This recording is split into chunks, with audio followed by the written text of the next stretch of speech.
So we are looking at an aerial view of Mount Rainier, of course, this big stratovolcano located here in Washington State. You can see the big volcanic crater right in the center of this image here. You can also see all the big glaciers Rainier is famous for.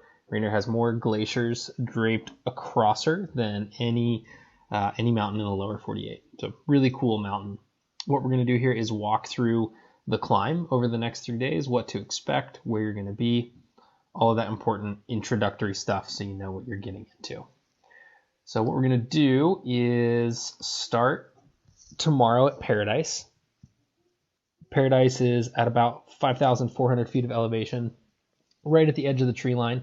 It's kind of where the road stops. It's where you're going to park, and then where you're going to head up the hill. So at Paradise, we change into all of our climbing clothes to make sure our backpacks fit well, get into whatever footwear we need to be in, and then we ascend some mellow trail about mid-July onwards. Most of this lower trail, the green area you can see is alpine or subalpine meadow.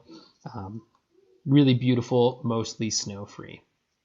The way we climb is move about 1,000 feet of elevation gain or an hour, something like that, and then we stop and we take a break. So we have food, water, reapply sunscreen, chapstick, go to the bathroom, take photos, whatever it is we need to do. We usually take a 5 to 10 minute break, depending. And so from Paradise, we head up to our first break right at the edge of the Nisqually Glacier. As you can see here, this really big glacier kind of down to the left. We're just at the edge of that glacier. And from here, let's see if we can adjust our viewpoint just a little bit. We can start to see the first major chunk of elevation gain that we're going to do. So from our first break, we're going to head all the way up. You can see a long switchback trail all the way up to Panorama Point. Lots of elevation gained. And then typically we move past Panorama Point to our second break spot. Up here on this big bench, we'll go ahead and zoom out here. You can see the start of this big bench that sweeps up towards Pebble Creek, our third break spot, and up the Muir Snowfield towards Camp Muir. So from our second break spot, we're going to pass an area called Pebble Creek. So in the summer, this is usually a decently rushing little creek. Really pretty spot. And from there, we'll head to our third break spot. Again, about an hour or 1,000 feet in a single push without stopping. And then we take a break right up here on the Muir Snowfield. So the Muir Snowfield, as we can see, is this big area. You can see the little shaded circle.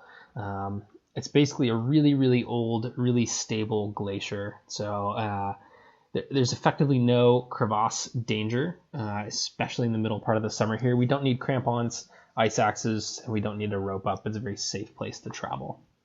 So we'll head up and up and up the slope of the Muir Snowfield up towards a spot called Moon Rocks.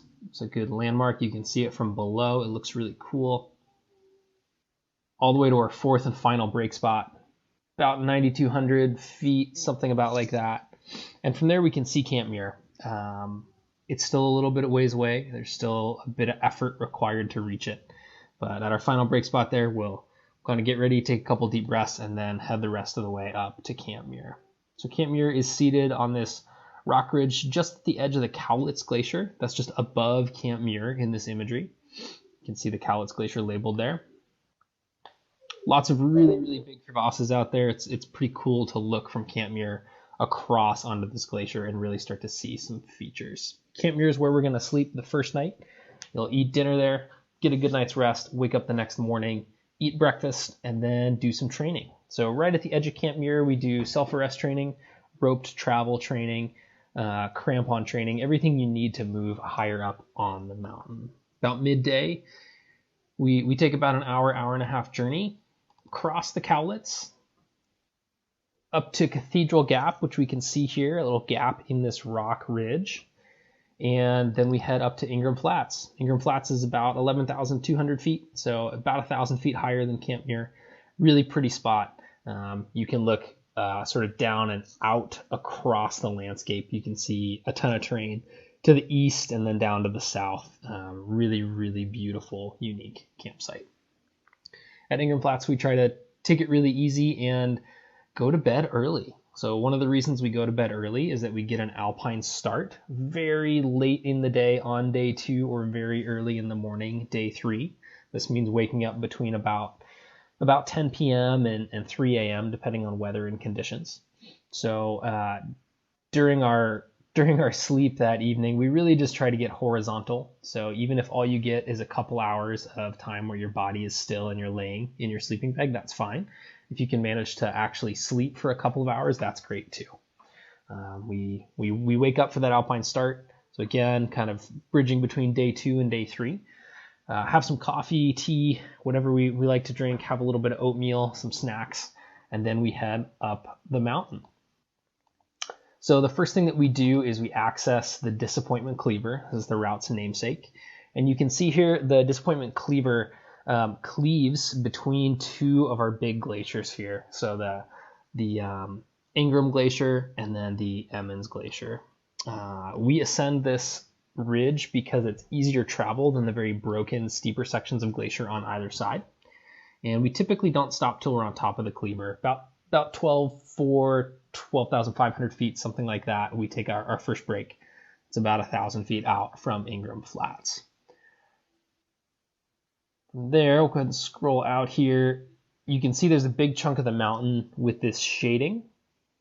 So the route from the top of the Cleaver could go anywhere in this area. Sometimes it heads up and Climbers Right out towards the Emmons shoulder. Sometimes it heads left over towards Camp Comfort. Sometimes it punches straight up towards the crater rim from the top of the Cleaver. It just really depends on the year. Glaciers, as you know, are rivers of ice, so they move, they shift, they break, they change every year.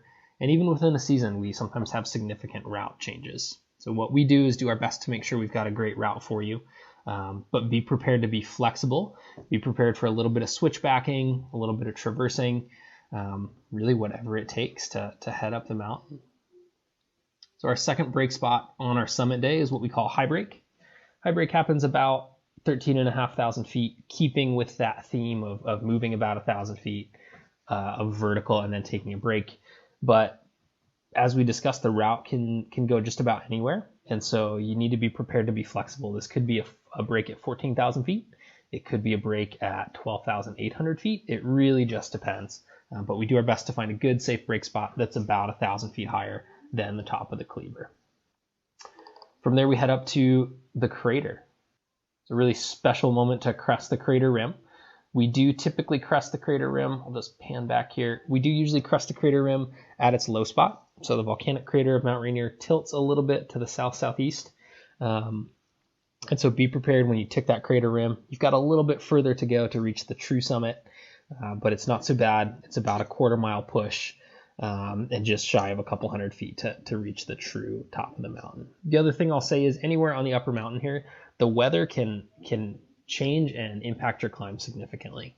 So occasionally we have a climb that will make it to the crater rim, but that's the last safe spot you can climb to, and you need to turn around without heading to Columbia Crest. The wind can change dramatically once you've crested the crater. The same goes for that area between the Disappointment Cleaver and High Break. There are times where the winds are just insane on the upper mountain. And so you can move from fairly calm terrain or doable conditions into not doable conditions. So just be prepared to flex with the weather. It's important to reach the top. We love doing that, but it's more important to make it safely back down. So let's talk about that for a second. Obviously, the hope is that in a couple of days here, you are going to reach Columbia Crest. 14,410 feet tall, the summit of Mount Rainier. That's where the summit register is. You can get excellent views of the entire area. Your journey's not over at that point. We're going to go ahead and pan back and look at the entire route here that we just climbed. So it's really important that you keep enough gas in your tank to make it all the way down to the parking lot from Columbia Crest. We take a couple of breaks on the way down, but after climbing all the way up there, in that same day, we do descend the entire way back down to the parking lot. So it's a big day, even after summiting. You've got to drink water. You've got to eat food. You need to pay close attention to sunscreen, chapstick, those kinds of things, or you can get down to the parking lot pretty smoked, and we don't want that to happen. So take really good care of yourself. be metering your energy. Make sure you're saving energy for that descent. Getting to the top isn't enough. We descend that route all the way back down to Paradise, where our journey ends.